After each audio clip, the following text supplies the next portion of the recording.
PM Shri വിവാദത്തിൽ ഒരാഴ്ച നീണ്ടു നിന്ന ചർച്ചകൾക്കും വിവാദങ്ങൾക്കുമൊക്കെ ശേഷം ഇപ്പോൾ സമവായത്തിലെത്തിയിരിക്കുകയാണ് CPIM-ഉം CPI-യും. ഉന്നത ദേശീയ തലത്തിൽ തന്നെ നടന്ന ചർച്ചകൾക്ക് ശേഷം ഇപ്പോൾ കേന്ദ്രത്തിന് ഒരു കത്തയക്കാനും ആ കത്ത് മാധ്യമങ്ങൾക്ക് നൽകാനും അതുവരെ പദ്ധതി ഈ MOU താൽക്കാലികമായി മരവിപ്പിക്കാൻ അടക്കമുള്ള നിർദ്ദേശങ്ങൾ അങ്ങോട്ടും ഇങ്ങോട്ടും കൈമാറിയാണ് സമവായത്തിലെത്തിയിരിക്കുന്നത്. ഇന്ന് മന്ത്രിസഭ നടക്കാനിരിക്കുന്നു. ക്യാബിനറ്റിൽ CPI-യുടെ മന്ത്രിമാരടക്കം പങ്കെടുക്കുന്ന ക്യാബിനറ്റാണ് നടക്കാൻ പോകുന്നത്. ഏതായാലും ചർച്ചകൾക്ക് ശേഷം ഈ തർക്കം പരിഹരിച്ചിരിക്കുകയാണോ എന്നാണ് നമ്മൾ അന്വേഷിക്കുന്നത്. ഇൻസൈറ്റിലേക്ക് സ്വാഗതം. ഒടുവിൽ CPI-CPIM തർക്കം പരിഹരിച്ചിരിക്കുകയാണ് എന്ന് തന്നെ വേണമെങ്കിൽ പറയാം. ഇത് ഈ ഒരു സമവായ ചർച്ചകൾക്ക് ശേഷം എന്തു തോന്നുന്നു? ഇത് ആരുടെ വിജയമായിട്ടാണ് ഇത് കാണേണ്ടത്? പ്രത്യക്ഷത്തിൽ തന്നെ CPI-യുടെ ഒരു വിജയമായിട്ട് നമ്മൾ കാണണം. കാരണം ഇത് ഒരു തവണ ക്യാബിനറ്റിൽ വരികയും തീരുമാനം വേണ്ട അല്ലെങ്കിൽ മാറ്റിവെക്കാൻ തീരുമാനിച്ചതുമാണ്. അതിൻ്റെ വ്യവസ്ഥകൾ തന്നെയായിരുന്നു അന്നത്തെയും കാരണം. ഒന്ന്, ഈ ഫണ്ട് മേടിക്കുന്ന സ്കൂളുകളിൽ മാത്രമല്ല എല്ലാ സ്കൂളിലും NEP നടപ്പാക്കണം എന്നുള്ളൊരു വ്യവസ്ഥ PM ശ്രീ പദ്ധതിയുടെ ഭാഗമായിട്ടുണ്ട്. അപ്പോൾ അതുകൊണ്ട് തന്നെ അതൊരിക്കൽ മാറ്റിവെച്ചതാണ്. അത് രണ്ടാമത് കൊണ്ടുവരുമ്പോൾ സ്വാഭാവികമായിട്ടും അത് മന്ത്രിസഭയിൽ ചർച്ച ചെയ്യുക എന്നുള്ളതൊരു മര്യാദയാണ്, അല്ലെങ്കിൽ മുന്നണിയിൽ ചർച്ച ചെയ്യുക എന്നുള്ളതൊരു മര്യാദയാണ്. ഇതൊന്നും പാലിക്കാതെ ഏകപക്ഷീയമായിട്ട് അത് നടപ്പാക്കാൻ ധാരണാപത്രത്തിൽ ഒപ്പിടാൻ CPM തീരുമാനിക്കുകയും അല്ലെങ്കിൽ മന്ത്രിസഭ തീരുമാനിക്കുക, CPM-ലെ മന്ത്രിമാർ തീരുമാനിക്കുകയോ അല്ലെങ്കിൽ മുഖ്യമന്ത്രിയുടെ നിർദ്ദേശപ്രകാരം വിദ്യാഭ്യാസ വകുപ്പ് അത് പോയി ഒപ്പിടുകയാണ് ഉണ്ടായത്. അതിനെയാണ് CPI ചോദ്യം ചെയ്യുന്നത്. അതിന് ബലമായിട്ട് ഈ പറയുന്ന NEP ഒരു കാരണമായി എന്നുള്ളത് മാത്രമേ ഞാൻ വിചാരിക്കുന്നുള്ളൂ. അപ്പോൾ ആ വിഷയം CPI ശക്തമായി തന്നെ ഉന്നയിച്ചു. നമ്മൾ വിചാരിച്ചത് 1-2 ദിവസത്തിനും CPI താഴേക്ക് വരും എന്നായിരുന്നു. പക്ഷേ അവരത് വിട്ടുവീഴ്ചയില്ലാതെ തന്നെ സ്റ്റാൻഡ് എടുത്തു. ഒടുവിൽ ഇപ്പം ഒരാഴ്ചക്കകം ലോക്കൽ ബോഡി ഇലക്ഷൻ പ്രഖ്യാപിക്കും. അത് CPM-ന് അറിയാം. അപ്പോൾ ആ ബഹളത്തിൻ്റെ ഇങ്ങനത്തെ ഒരു റിഫ്റ്റിൻ്റെ ഇടയിൽ ലോക്കൽ ബോഡി ഇലക്ഷനിലേക്ക് പോകാൻ പറ്റില്ല. കാരണം നമ്മൾ നേതൃതലത്തിലുള്ള റിഫ്റ്റാണ് നമ്മളീ കണ്ടുകൊണ്ടിരിക്കുന്നത്. ഇത് താഴെ തലത്തിൽ എങ്ങനെയാണ് ബാധിക്കുക എന്നുള്ളൊരു പ്രശ്നമുണ്ട്. അത് ഈ രണ്ട് പാർട്ടികൾക്കും നന്നായിട്ട് അറിയാം, വിശേഷിച്ച CPM-ന് അറിയാം. കാരണം താഴെത്തട്ടിൽ ബാധിച്ചു കഴിഞ്ഞാൽ ഈ ലോക്കൽ ബോഡി ഇലക്ഷനൊക്കെ അത് വല്ലാതെ ബാധിക്കും. അപ്പോൾ അതിലേക്ക് കൊണ്ടുപോകാതിരിക്കുക എന്നുള്ളതൊരു ടാക്ടിക്സാണ്. അതിൻ്റെ ഭാഗമായിട്ടാണ് ഇന്നിപ്പോൾ ഒരു ധാരണയിലേക്ക് എത്തിയിരിക്കുന്നത്. അത് ഇതിലെ വ്യവസ്ഥകളിൽ ഇളവ് തരണം എന്നാവശ്യപ്പെട്ടുകൊണ്ട് കേന്ദ്രത്തിന് കത്തയക്കും. ഇളവ് തരുന്നത് വരെ ഞങ്ങൾ ഈ പദ്ധതിയായിട്ട് മുന്നോട്ട് പോകുന്നില്ല എന്നും കേന്ദ്ര സർക്കാരിനെ അറിയിക്കും. പിന്നെ ഇത് പഠിക്കാനായിട്ടൊരു ഉപസമിതിയെ വയ്ക്കും. ആ ഉപസമിതിയുടെ റിപ്പോർട്ട് വരുന്നത് വരെ ഇതുമായിട്ട് ബന്ധപ്പെട്ട നടപടികളൊന്നും ഉണ്ടാവില്ല. ഇങ്ങനെയൊക്കെയുള്ള ചില ധാരണകളാണ് ഉണ്ടാവുക. മുന്നണിയിലെ 2 ഘടകകക്ഷികൾ തമ്മിൽ ഒരു നയപരമായ പ്രശ്നത്തിൽ തർക്കം ഉണ്ടാകുമ്പോൾ അത് അമിക്കബിളി സെറ്റിൽ ചെയ്യാൻ പറ്റുന്ന രീതിയിലേക്ക് കാര്യങ്ങൾ എത്തിച്ചിരിക്കുന്നു എന്ന് മാത്രമേ ഉള്ളൂ. അതിൽ ധാർമ്മികമായും രാഷ്ട്രീയമായും CPI-ക്ക് ഇപ്പോൾ ഒരു വിജയമുണ്ട് എന്നുള്ളത് തർക്കമില്ലാത്ത കാര്യമാണ്. അതോടൊപ്പം തന്നെ ഇപ്പം ഈ MOU അതിൽ വിവരങ്ങളൊക്കെ പുറത്തു വന്നിട്ടുണ്ടായിരുന്നു. സ്വാഭാവികമായും അതങ്ങനെ ഒരു കൂട്ടർക്ക് ഏകപക്ഷീയമായി നിർത്തിവെക്കാൻ പറ്റുന്ന ഒരു MOU അല്ല PM ശ്രീ. പിന്നെ സ്വാഭാവികമായും കേന്ദ്രം ഭരിക്കുന്ന സർക്കാരിൻ്റെ ലക്ഷ്യങ്ങൾ എന്തൊക്കെയാണെന്ന് നമുക്കറിയാവുന്നതും കൂടിയാണല്ലോ. അപ്പോൾ പിന്നെ ഇങ്ങനെ ഒരു തീരുമാനത്തിന് CPI വഴങ്ങിയതിന് പിന്നിൽ അത് ഈ തെരഞ്ഞെടുപ്പ് തന്നെ ആയിരിക്കുമോ? തെരഞ്ഞെടുപ്പ് ആവാനാണ് സാധ്യത. കാരണം CPI-ക്കും ഇതിനപ്പുറം ഒന്നും പോകാൻ പറ്റില്ല. CPI-ക്കും ഒരു അമിക്കബിൾ സെറ്റിൽമെൻറ്റിലേക്ക് പോകുക എന്നുള്ളതിൽ കവിഞ്ഞ് വേറൊന്നും ചെയ്യാൻ പറ്റില്ല. CPI-ക്ക് ഇപ്പോൾ ഈ പ്രശ്നം മുൻനിർത്തി ഈ തദ്ദേശ ഭരണ തെരഞ്ഞെടുപ്പിന് തൊട്ട് മുമ്പ് മന്ത്രിസഭയിൽ നിന്ന് അംഗങ്ങളെ പിൻവലിക്കാനോ അല്ലെങ്കിൽ മുന്നിൽ നിന്ന് ഇറങ്ങിപ്പോകാനോ ഒന്നും സാധിക്കില്ല. അതിനുള്ളൊരു സമയമല്ല ഇത്. അപ്പോൾ അതുകൊണ്ട് CPI-ക്കും ഇതൊരു അമിക്കബിൾ സെറ്റിൽമെൻറ്റിലേക്ക് പോകണം, എന്നാൽ അവരെടുത്തൊരു സ്റ്റാൻഡ് അംഗീകരിക്കപ്പെടുകയും വേണം എന്നുള്ളത് ആയിരുന്നു അവരുടെ ഒരു പിടിവാശി. അത് ഏതാണ്ട് നടപ്പായിട്ടുണ്ട്.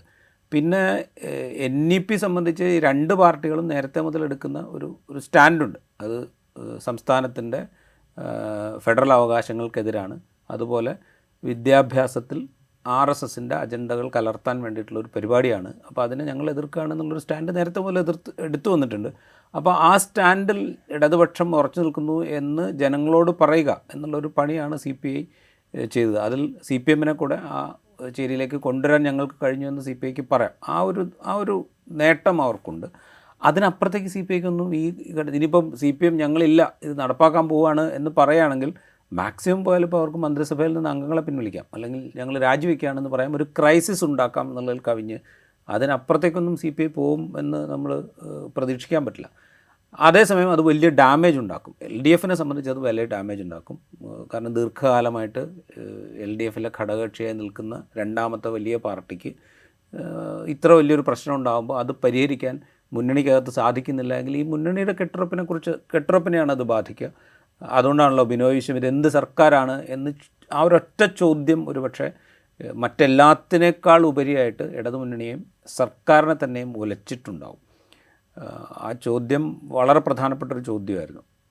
അതാണ് ഇതൊരു പൊളിറ്റിക്കൽ ഇഷ്യൂ പൊളിറ്റിക്കലായി സെറ്റിൽ ചെയ്യുന്നു എന്ന് കണ്ടാൽ മതി. അതിനപ്പുറത്തേക്ക് ഇതിനെ കാണണം എന്നെനിക്ക് തോന്നുന്നില്ല. അപ്പോൾ ഈ CPIയുടെ ഈ ഒരാഴ്ചത്തെ വിവാദത്തിന് ശേഷം CPIയുടെ എല്ലാ ആവശ്യങ്ങൾക്കും അല്ലെങ്കിൽ ഒരു തരത്തിൽ ഈ സെറ്റിൽമെൻറ്റിന് CPIMന് വഴങ്ങിക്കൊടുക്കേണ്ടി വരുന്നു എന്നൊരു ഇതുകൂടി ഉണ്ടല്ലോ. MA ബേബി അടക്കമുള്ളവർ ഇതിൽ ഇടപെട്ട് ഇങ്ങനെയൊരു സമവായത്തിലേക്ക് എത്തിക്കുന്നു. അതായത് ഒരു തീരുമാനം അപ്പോഴും ഈ ഗോവിന്ദൻ മാഷ് അടക്കമുള്ളവർ പറഞ്ഞ ചില ചോദ്യങ്ങൾ അവിടെ ബാക്കിയുണ്ട്. അതേപോലെ വിദ്യാഭ്യാസ മന്ത്രി ശിവൻകുട്ടി പറഞ്ഞ ചില ചോദ്യങ്ങൾ അവിടെ ബാക്കിയുണ്ട്. നമ്മളെല്ലാ കാലത്തും ഇങ്ങനെ കേന്ദ്ര സർക്കാർ തരാനുള്ള ഫണ്ട് കിട്ടാതെ ഇതിൻ്റെ പേരിൽ പറഞ്ഞു നിൽക്കണം, ഇങ്ങനെ തുടങ്ങിയ ചില ചോദ്യങ്ങൾ ബാക്കിയുണ്ട്. അപ്പോൾ ഈ ഒരു സമവായത്തിലേക്ക് എത്തുമ്പോൾ അത് CPIMന് ഉണ്ടാക്കുന്ന ഒരു കുറച്ചിൽ, ഒരു ഡാമേജ് എന്തൊക്കെയാണ്? CPM എന്നുള്ള പാർട്ടി സംവിധാനത്തിന് വലിയ ഡാമേജ് ഉണ്ടാക്കുന്നത് ഞാൻ വിചാരിക്കുന്നില്ല. കാരണം ഇത് പാർട്ടി സംവിധാനം അറിഞ്ഞുകൊണ്ടായിരിക്കണം എന്നില്ല ഈ ഇങ്ങനൊരു തീരുമാനത്തിലേക്ക് എത്തുന്നത്. പെട്ടെന്ന് ഒപ്പിടാൻ തീരുമാനിക്കുകയും ചെയ്ത് അതൊരു ഗവൺമെൻറ്റൽ നെസസിറ്റി ആയിട്ട് നമ്മൾ കാണണം എന്നാണ് എനിക്ക് തോന്നുന്നത് ഇത് മൊത്തം എപ്പിസോഡ് കാണുമ്പോൾ. കാരണം ഇലക്ഷൻ വരാൻ പോകുന്നു, ഒരുപാട് ജനപ്രിയ വാഗ്ദാനങ്ങൾ ചെയ്യേണ്ടതുണ്ട്. ഇപ്പോൾ നേരത്തെ നമ്മൾ ഡിസ്കസ് ചെയ്തപ്പോൾ പറഞ്ഞാണ് ക്ഷേമ പെൻഷൻ വർദ്ധിപ്പിക്കണം സംസ്ഥാന സർക്കാരിന്. അതുപോലെ ജീവനക്കാരുടെ DA കുടിശ്ശികയിൽ കുറച്ചെങ്കിലും കൊടുക്കണം. ഇങ്ങനെ പല പല ബാധ്യതകൾ അവിടെ ചെയ്യേണ്ടതായിട്ടുണ്ട്. അതിൽ ചിലതെങ്കിലും ഈ പറയുന്ന ലോക്കൽ ബോഡി ഇലക്ഷന് മുമ്പ് സംസ്ഥാന സർക്കാർ ചെയ്യേണ്ടി വരും. അപ്പോൾ എവിടെ നിന്നൊക്കെ ഫണ്ട് കിട്ടാൻ സാധ്യതയുണ്ടോ അത് മുഴുവൻ മേടിച്ചെടുക്കുക എന്നുള്ളൊരു സ്ട്രാറ്റജിയിലേക്ക് ഒരുപക്ഷെ ഗവൺമെൻറ്റിന് നേതൃത്വം നൽകുന്ന ആൾ എന്നുള്ള നിലയിൽ മുഖ്യമന്ത്രി പോയിട്ടുണ്ടാവും. മുഖ്യമന്ത്രിയുടെ ഒരു കോൺഫിഡൻസ് എന്ന് വെച്ചാൽ മുഖ്യമന്ത്രി എടുക്കുന്ന ഒരു തീരുമാനം പാർട്ടിയെ കൊണ്ട് അംഗീകരിപ്പിക്കാൻ കഴിയും എന്നുള്ളത് അദ്ദേഹത്തിന് കഴിഞ്ഞൊരു 8-9 കൊല്ലത്തെ എക്സ്പീരിയൻസ് കൊണ്ട്, അനുഭവം കൊണ്ട് അദ്ദേഹം വിചാരിച്ചിട്ടുണ്ടാവും ഇത് പാർട്ടിയെ കൊണ്ട് അംഗീകരിപ്പിച്ചെടുക്കാം എന്നുള്ളത്. അത് അദ്ദേഹത്തിന് സാധിക്കുകയും ചെയ്തു. പാർട്ടി സംവിധാനം ഈ ഒപ്പുവെച്ചതിനെ ന്യായീകരിക്കുന്ന കാഴ്ച നമ്മൾ കണ്ടു. പക്ഷേ ഇത് മുന്നണി സംവിധാനത്തിൽ പ്രോബ്ലംസ് ഉണ്ടാക്കും എന്ന് ഒരു തരത്തിലും ഒരുപക്ഷെ അദ്ദേഹം വിചാരിച്ചിട്ടുണ്ടാവില്ല. എതിർപ്പ് ഉയർന്നാൽ തന്നെ അത് ഇതുപോലെ ഒരു ക്രൈസിസ് മൊമെൻ്റ് ഉണ്ടാക്കുന്ന വിധത്തിലായിത്തീരും എന്നും അദ്ദേഹം വിചാരിച്ചിട്ടുണ്ടാവില്ല. അപ്പോൾ ആ കാൽക്കുലേഷനിൽ വന്ന പാളിച്ചയാണ് സത്യം പറഞ്ഞാൽ ഇവിടെ സംഭവിച്ചിരിക്കുന്നത്. CPMനെ സംബന്ധിച്ച് CPMന് ഇതിൻ്റെ ഉത്തരവാദിത്വം ഏറ്റെടുക്കേണ്ടി വരും. കാരണം പാർട്ടി അതിനെ ന്യായീകരിച്ചാണ്. പക്ഷേ എങ്കിൽ പോലും അവരുന്നയിച്ചൊരു രാഷ്ട്രീയ പ്രശ്നം അവിടെ പ്രശ്നമായി തന്നെ നിൽക്കുകയാണ്. കാരണം എന്തുകൊണ്ടാണ് കേരളത്തിന് ഈ പണമൊന്നും കേന്ദ്ര സർക്കാർ തരാത്തത്? ഈ കരാറിൽ ഒപ്പുവെച്ചില്ലെങ്കിൽ മറ്റ് പദ്ധതികളുടെ പണം പോലും തരില്ല എന്ന് പറയുന്നത് എന്തുകൊണ്ടാണ്? ഈ പറയുന്ന കാതലായിട്ടുള്ള പൊളിറ്റിക്കൽ ക്വസ്റ്റ്യൻസ് അത് ഇനി അങ്ങോട്ട് ഉന്നയിക്കുക എന്നുള്ളതായിരിക്കും CPM ചെയ്യുക. അത് ഉന്നയിക്കാനുള്ള ഉത്തരവാദിത്വം CPIക്ക് കൂടിയുണ്ട്. CPI ഇപ്പോൾ പോലും ഈ PM ശ്രീയുടെ പദ്ധതിയുടെ കാര്യത്തിൽ ഇത്രയും കർശനമായ നിലപാടെടുക്കുമ്പോൾ പോലും ഒരു വാചകം പോലും CPI ഇത് പറയുന്നതായിട്ട് നമ്മൾ കേൾക്കുന്നില്ല. അതായത് ഈ പദ്ധതിയുടെ പേരിൽ മറ്റ് വിഭാഗങ്ങളിൽ കിട്ടേണ്ട ഫണ്ട് തടഞ്ഞു വയ്ക്കുന്നത് ശരിയല്ല എന്നൊരു വാചകം പറയുന്നതായിട്ട് നമ്മൾ കേൾക്കുന്നില്ല. അപ്പോൾ ഈ ഒരു കുറച്ചുകൂടെ ലാർജറായിട്ടുള്ളൊരു പൊളിറ്റിക്കൽ പോയിൻറ്റിലേക്ക് ഊന്നാനും അതിലേക്ക് മുന്നണിയെ കൊണ്ടുവരാനും CPM ഇനി ശ്രമിക്കേണ്ടി വരും എന്നാണ് എനിക്ക് തോന്നുന്നത്. അതർവൈസ് ഇത് CPMൻ്റെ വലിയ പരാജയമായിട്ട് തന്നെ കാണണം. കാരണം ഒരു തീരുമാനം എടുത്തിട്ട് അതിൽ നിന്ന് പിന്നാക്കം പോകേണ്ടി വരുന്നു എന്നുള്ളത് അവർക്ക് വലിയ പരാജയം തന്നെയാണ്. ഇനിയിപ്പോൾ ഈ CPI പറഞ്ഞതനുസരിച്ച് കേന്ദ്രത്തിന് കത്തയച്ച് കരാർ മരവിപ്പിച്ച് ഒക്കെ മുന്നോട്ട് പോവുകയാണെങ്കിൽ സ്വാഭാവികമായും കേന്ദ്രത്തിൻ്റെ ഫണ്ട് കിട്ടാതെ വരും. ഈ കരാർ ലംഘനം അടക്കമുള്ള കാര്യങ്ങളിലേക്ക് ഇത് പോയേക്കാം ഒരു പക്ഷേ. അതല്ല അങ്ങനെ മുന്നോട്ട് പോകാനാണോ സാധ്യത? അതല്ല ഈ ഒരു വിവാദങ്ങളൊക്കെ അടങ്ങി പയ്യെ CPIM വിചാരിച്ചതുപോലെ ഒപ്പിട്ടപ്പോൾ വിദ്യാഭ്യാസ വകുപ്പ് കരുതിയ പോലെ കാര്യങ്ങൾ മുന്നോട്ട് പോകാനാണോ സാധ്യത കൂടുതൽ? ആ ഒരു സാധ്യത നമ്മൾ കാണാതിരുന്നൂടാ. കാരണം വെച്ച് കഴിഞ്ഞാൽ ഇനിയിപ്പോൾ LDF വിളിക്കാൻ പോവാണ്. എന്താണ് കമ്മ്യൂണിസ്റ്റ് പാർട്ടികളുടെ ഒരു രീതി? അഭിപ്രായം പറയാം, ഭൂരിപക്ഷം എടുക്കുന്ന തീരുമാനത്തിന് വഴങ്ങുക എന്നുള്ളതാണ് ഒരു കമ്മ്യൂണിസ്റ്റ് രീതി എന്ന് CPMൻ്റെയും CPIയുടെയും നേതാക്കൾക്കറിയാം. LDF ചേരുമ്പോൾ ഇപ്പോൾ മുന്നണിയിലെ മൂന്നാമത്തെ വലിയ കക്ഷിയായിട്ടുള്ള കേരള കോൺഗ്രസ് M ഇതിനകം തന്നെ ജോസ് കെ മാണി ഒരു സ്റ്റാൻഡ് പറഞ്ഞിട്ടുണ്ട്. അതായത് ഫണ്ട് കേന്ദ്രത്തിൽ നിന്ന് കിട്ടുന്ന ഫണ്ട് വേണ്ടാന്ന് വയ്ക്കുന്നത് ശരിയല്ല, അത് നേടിയെടുക്കുക തന്നെ വേണം. എന്നിട്ട് നമ്മളിവിടെ നമ്മൾ ഉദ്ദേശിക്കുന്ന വിധത്തിൽ കാര്യങ്ങൾ ചെയ്യുകയാണ് വേണ്ടത് എന്നുള്ള അഭിപ്രായം ജോസ് കെ മാണിയുടെ പാർട്ടി പറഞ്ഞു വെച്ചിട്ടുണ്ട്. മറ്റ് പാർട്ടികൾ ഇപ്പോൾ RJD ആയാലും അവർക്കൊക്കെ അസംതൃപ്തിയുണ്ട്, കാരണം അവരെ അറിയിച്ചില്ല എന്നുള്ളൊരു പ്രശ്നമുണ്ട്. പക്ഷേ ഇനി ഒരു ചർച്ചാ ടേബിളിലേക്ക് വരുമ്പോൾ RJD, NCP, Kerala Congress S എന്ന് തുടങ്ങിയ പാർട്ടികൾ എന്ത് നിലപാടെടുക്കും എന്നുള്ളത് നമ്മൾ കാത്തിരുന്ന് കാണണം. കാരണം വെച്ച് കഴിഞ്ഞാൽ അവർക്ക് മുന്നിലേക്ക് വരാനിരിക്കുന്നത് തദ്ദേശ ഭരണ തെരഞ്ഞെടുപ്പാണ്.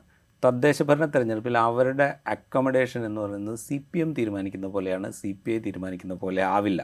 അപ്പോൾ ഇപ്പോൾ ഇതൊക്കെ തീരുമാനിച്ചു, ഇന്ന് മന്ത്രിസഭാ യോഗത്തിൽ CPI മന്ത്രിമാരൊക്കെ പങ്കെടുക്കുന്നു. LDF ചേരുമ്പോൾ ചിലപ്പോൾ സെനാരിയോ വേറൊന്നാവാനുള്ള സാധ്യത അവിടെയുണ്ട്.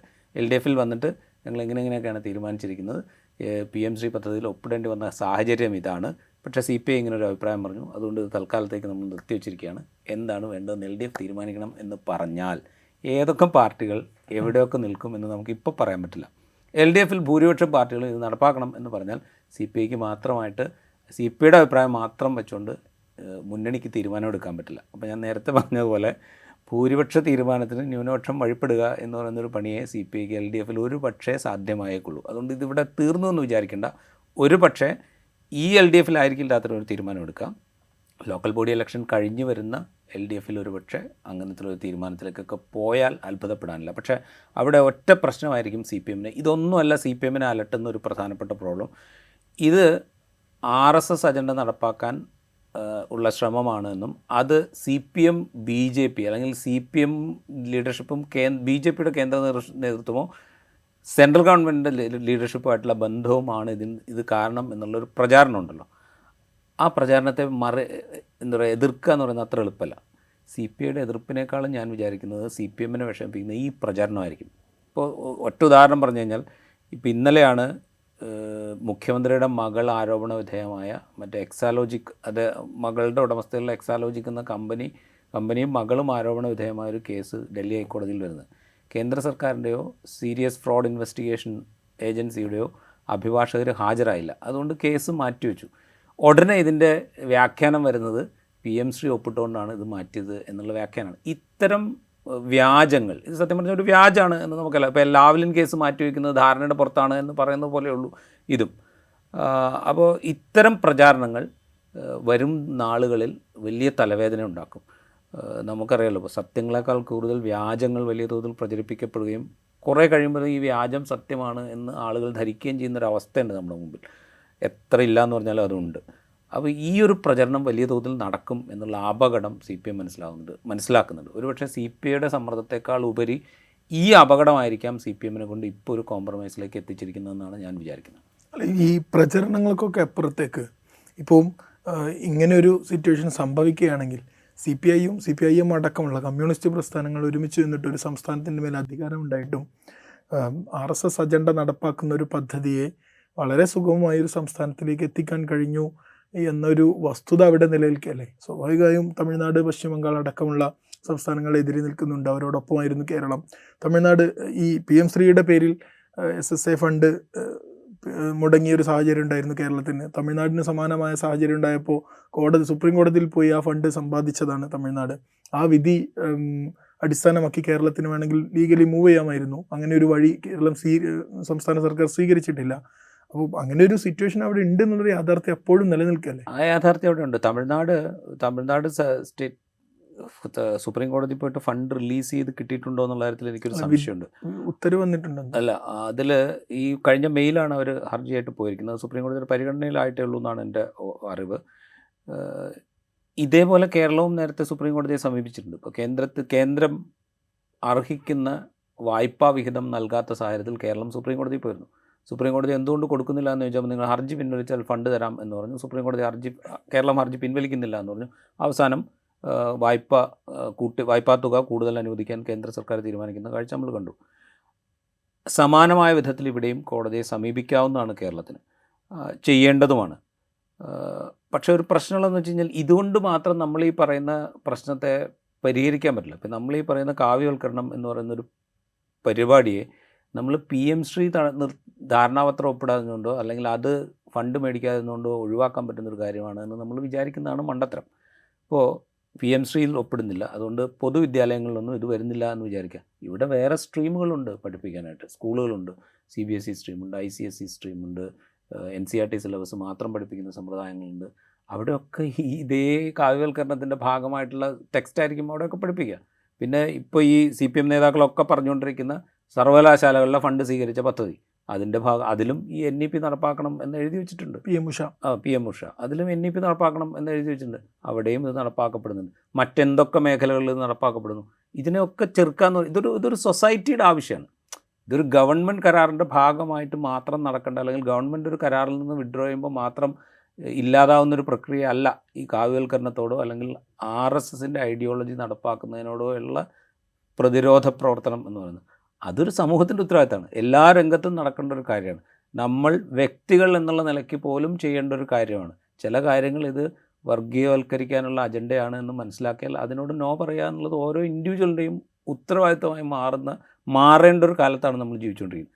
അപ്പോൾ നമ്മൾ ഇതിൽ നിന്നൊക്കെ മാറി നിന്നിട്ട് സർക്കാർ ഒപ്പിട്ട് ഒരു കരാറിൽ ഒപ്പിട്ട് കഴിഞ്ഞാൽ അത് മാത്രമാണ് RSS വൽക്കരണം അല്ലെങ്കിൽ കാവ്യവൽക്കരണം എന്ന് പറയുന്നതൊരു ഫൂളിഷ്നെസ്സാണ്.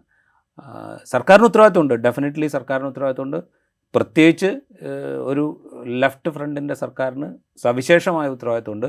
അതിനെ നയിക്കുന്ന പാർട്ടികൾക്ക് ഉത്തരവാദിത്തമുണ്ട്. അതുപോലെ തന്നെ നമ്മൾ സൊസൈറ്റിയുടെയും കൂടി ഉത്തരവാദിത്തമാണ്. ഇപ്പോൾ CBSE സ്കൂളുകളിൽ പഠിക്കുന്ന കുട്ടികളിൽ എത്ര രക്ഷിതാക്കൾ അവിടെ പഠിപ്പിക്കുന്ന ഹിസ്റ്ററി ടെക്സ്റ്റിൽ നിന്ന് ഒഴിവാക്കപ്പെട്ട ഭാഗം പഠിപ്പിക്കും, അല്ലെങ്കിൽ പറഞ്ഞു കൊടുക്കും കുട്ടികൾക്ക്, ഇങ്ങനെ ചിലത് ഒഴിവാക്കപ്പെട്ടിട്ടുണ്ട്, ആ ഒഴിവാക്കപ്പെട്ടത് ഇന്ന കാരണത്താലാണ്, അതൊരു പൊളിറ്റിക്കൽ അജണ്ടയുടെ ഭാഗമായിട്ടാണ്, ഹിന്ദുത്വ അജണ്ടയുടെ ഭാഗമായിട്ടാണ്, അതൊരു വർഗീയ ഫാസിസത്തിലേക്കുള്ള യാത്രയുടെ ഭാഗമായിട്ടാണെന്ന് എത്ര രക്ഷിതാക്കൾ പറഞ്ഞു കൊടുക്കും, എത്ര സൊസൈറ്റി പറഞ്ഞു കൊടുക്കും?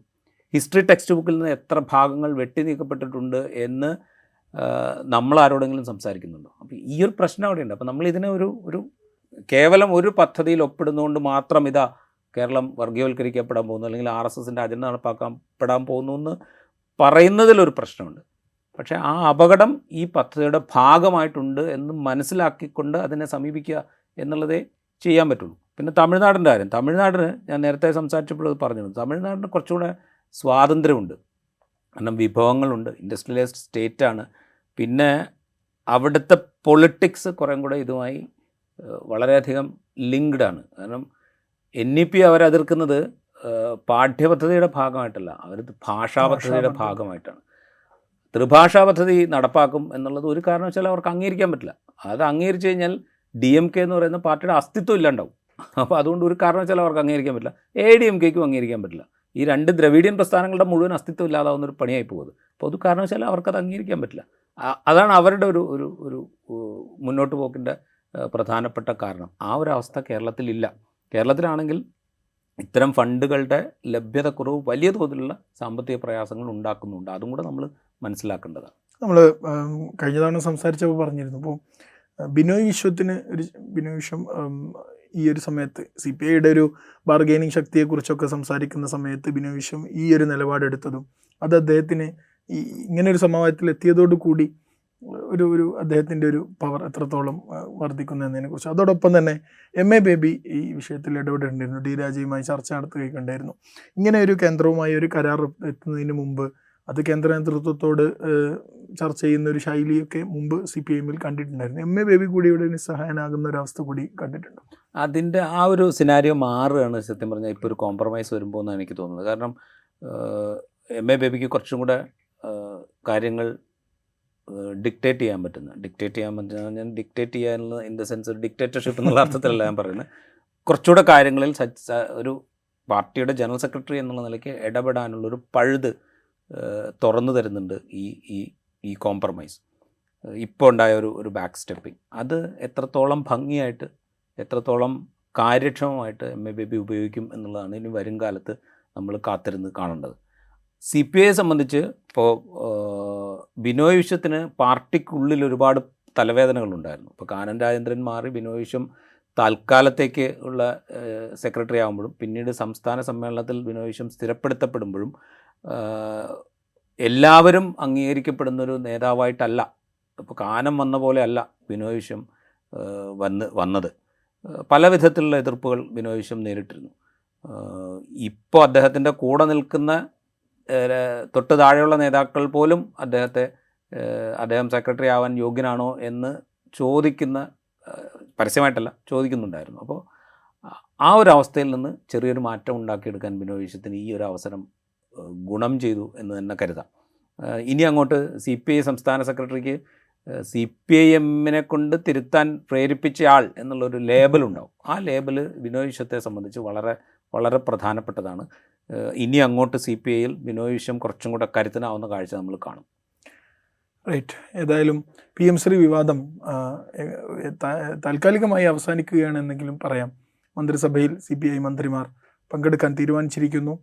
മന്ത്രിസഭ ഉപസമിതി ഉണ്ടാകും, അവർ പഠിക്കും.